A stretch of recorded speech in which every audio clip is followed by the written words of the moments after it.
right, folks, are you ready for your distinguished guest? Woo! Okay, folks, we have a very special guest tonight. She was born in Flatbush. She hails from Brooklyn, New York. She was an NYC public school teacher for 27 years.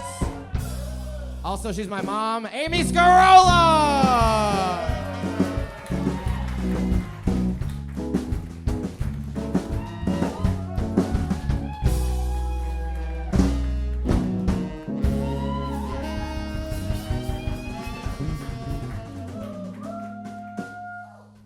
Okay, I guess I'll call you Mama. Let me give you the mic. Here we go. All right, thank you. Julia, sorry for not handing you yours. Next time, Queen. All right, welcome to the show. Thank you for being here. Thank you for having me. As a rule, we always ask our guests a little bit about their nighttime routine, but I will also ask if you, as a kind of spin, because you're getting up early at like 5, 6 a.m. for hundreds of years, a little bit about your morning routine. That's cool. Yeah. Well, let's see. I used to set the alarm for 5:45. Jesus Christ. I rarely made it to the alarm clock. I'd usually wake up at 5:30, just naturally, and thinking, do I have more time to sleep? So you would wake up to think about sleeping. Well, you know, when you're teaching, it doesn't matter how much sleep you had or didn't have the night before. You just get up and go. So. I mean, yeah, you literally have to be there. There's kids that need to be educated. Yeah. If you miss, they won't know about like France. Right. Plus they dock you. You know, it's like if you're late or whatever. Okay. So get up at 5:45. Get in the shower right away, and get dressed. Right. Then wake up the kid. Me. Let him know. Yeah. Get dressed, buddy. And then I'll make breakfast and lunch, and then we would have breakfast together. And that I recall. Excuse me. That I recall. Okay. Good. Because eventually I would get up. I can't, because now as an adult I'm thinking like, oh, she was getting herself up, but then also doing 4 rounds of waking me up, especially when I was a little bit older. Well, maybe a little.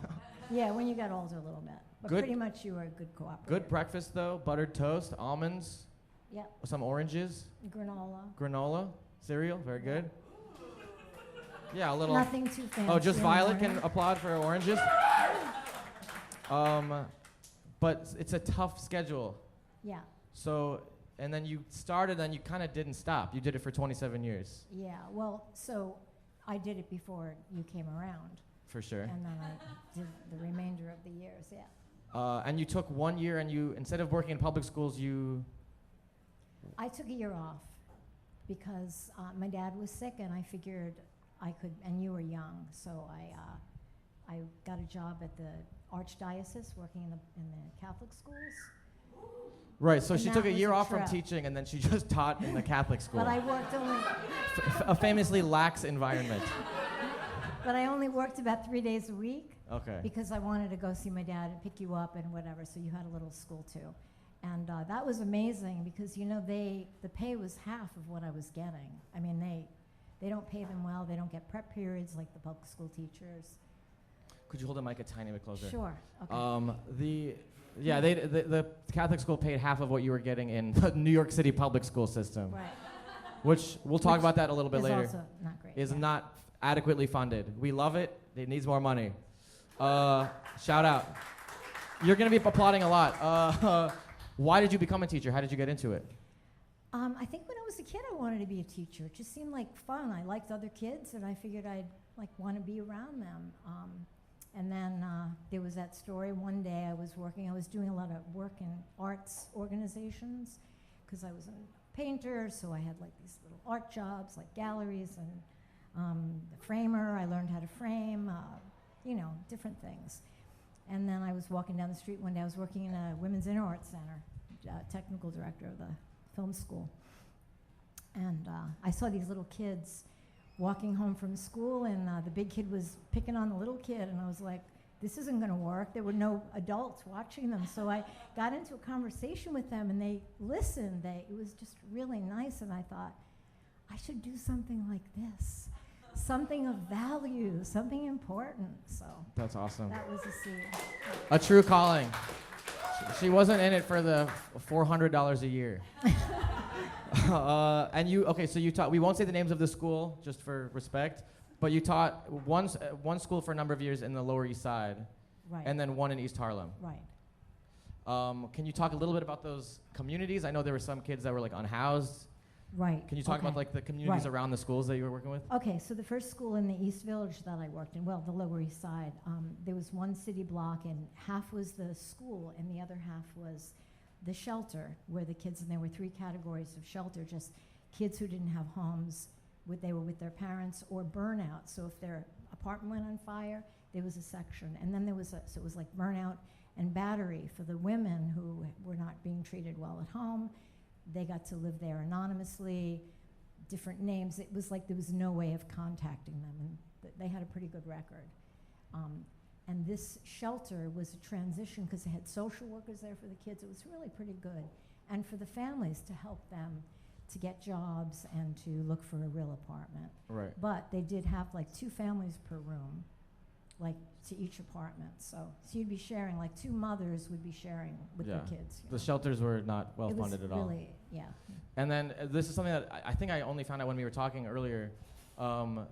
I guess you don't think about this, but it's the public school's responsibility to provide education for anyone that needs education. Right. So sometimes these unhoused families, students are coming into the classroom in like the middle of the year. They come anytime. Whenever the situation comes that they all of a sudden have no place to live, they go to the shelter. Sometimes they'd come to the shelter, and then after lunch, the parents would come in and bring the kid. So the kid wouldn't have notebook, anything, the clothes on their back. We had extra clothes that we would give them.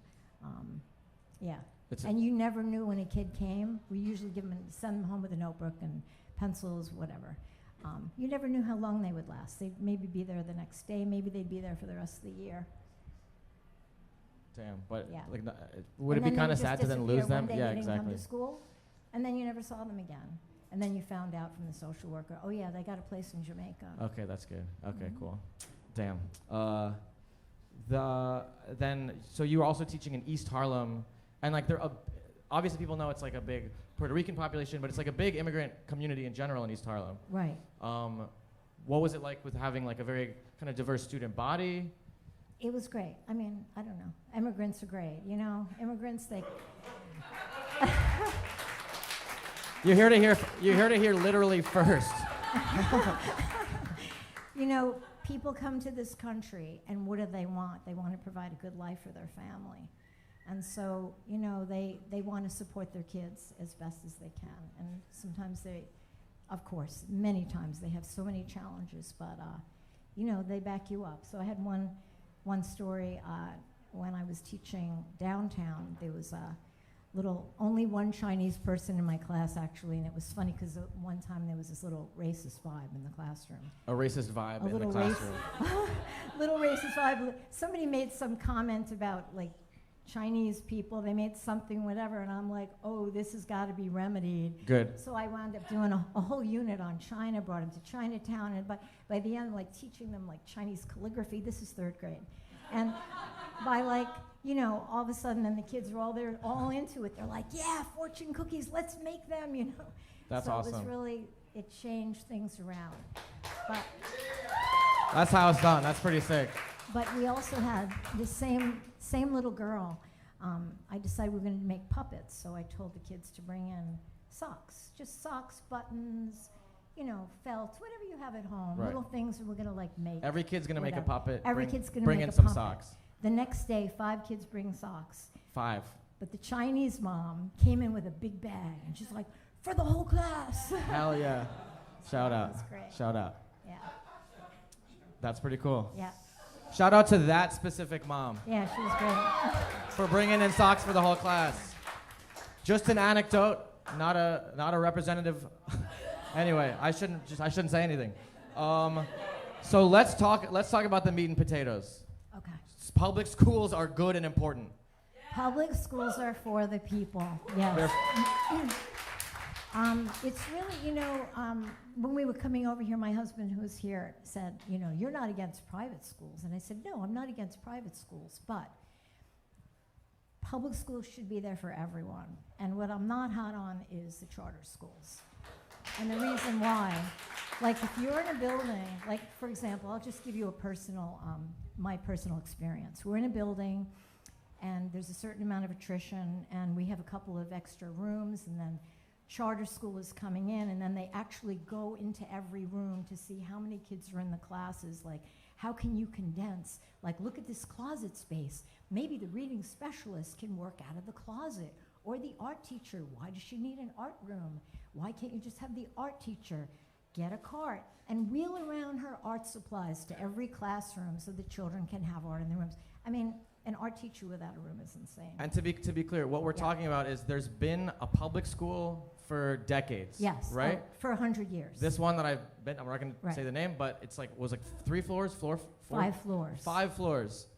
It's been operating. It was constructed in theory to accommodate the size of the student body of that community. Right.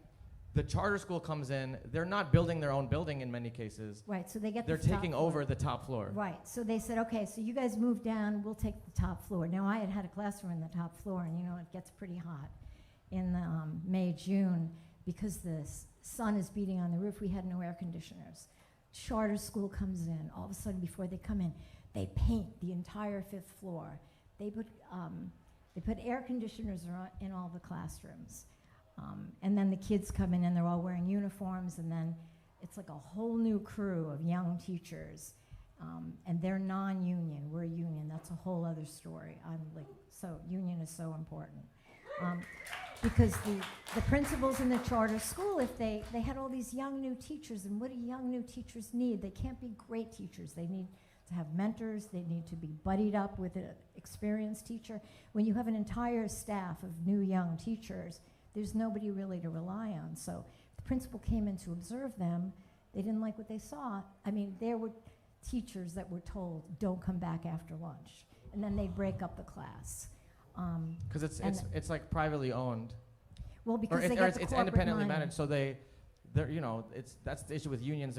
There's job guarantee. Right. It's connected to the kind of municipal and the state infrastructure, so there's job security and things are handled. When things are kind of done for profit or in a separate way, Right. there's not the same guarantees. And then there were issues like the supplies, like all of a sudden we had this, a major gym, but then we had a little gym, which was a sort of like little lunchroom area, but it's where the little kids, if it were a rainy day, where they would have their activities because they couldn't go outside during recess. And that room, which is like pretty big, would get like the boxes, the deliveries would be like up to the ceiling. And what were they? They were supplies, like all this corporate money that was coming into the schools. The problem with the charter school is that the money for every child, like every school gets paid for the number of students. So if you lose students because the charter school is hand-picking the kids, then there's less money for the regular kids, and they hand-pick the kids, like the kids that they seem to think are gonna do better. So if a kid has any problems, like if they have an IEP, which is, a kid has special needs and they get special services, they don't want to take those kids because that's going to cost them more money. So then it leaves the public school with less kids and kids with greater needs, less money, and then the public school kids see these charter school kids coming in with and they're like, oh, what are all those boxes? What are we getting? And then you can see on the boxes what it is. It's like, like new charts. And Right. New, technical equipment and computers, and it's like. And meanwhile, you're spending, you said, like hundreds of dollars per year. You're we're paying. My mom would pay, and I remember this, and I would be jealous. The public school kids. Look, to be clear, the public school kids would be jealous of the charter school kids because they'd be getting this extra funding for their supplies. Right. So my mom would pay out of pocket for like chalk. No, it's not just me. Like it's all art supplies. teachers.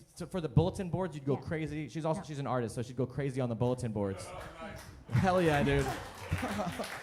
No, but all the teachers. But then I'm really- like, you're spending $20 on crayons for these kids. Like, let me get a little Hot Wheels action. But it was the right thing to do in retrospect. Okay. We got to keep it moving, but I do want to ask, what would you say, like, some of the hardest stuff about teaching or some of the greatest stuff about teaching, like looking back at your time? Okay. The hardest stuff, I guess, is my first school, we had great administrators. Like whatever you wanted to do, like I remember going into my principal one day saying, can I teach my kids to meditate? I had this little book, Meditating with Children. She's like, oh yeah, Scarella, whatever you can do to get this, keep them happy, because you know the kids are, they had problems at home. Many of our kids, were coming from tough situations, so that's one thing. But seeing kids progress, kids coming in really shy at the beginning of the year, they can't read or whatever. I mean, you have kids that will go up 2 grade levels if they're motivated, if they get the attention they need. That's awesome. It's great. It's a great thing to do. Any of you feel that in you? Wow. Would you encourage people? I know it's hard. Even today, I know that we don't have time to get into it, all the extra regulation that they throw on, all the constraints they put on new teachers. Would you still recommend it as a pursuit? Well, yeah, I would, absolutely. It's sort of, we had a lot more freedom, say, because I taught for 27 years. Those first years, creating your own lesson plans, doing many more projects. But even with the micromanaging which they're doing, I still think there are ways that teachers find to reach their kids. And I think, all of my colleagues, they all did different kinds of jobs, and they did great jobs. So. And you did a great job here. Thanks for coming on the show, Mom. One more time for Amy Scarola.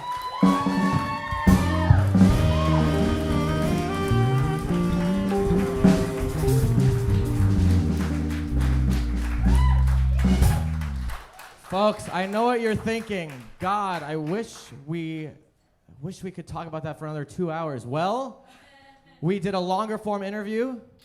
We're going to be doing a little podcast. Uh-oh. But this one is only going to have one comic running his mouth. So it's a little bit different from some of the other ones.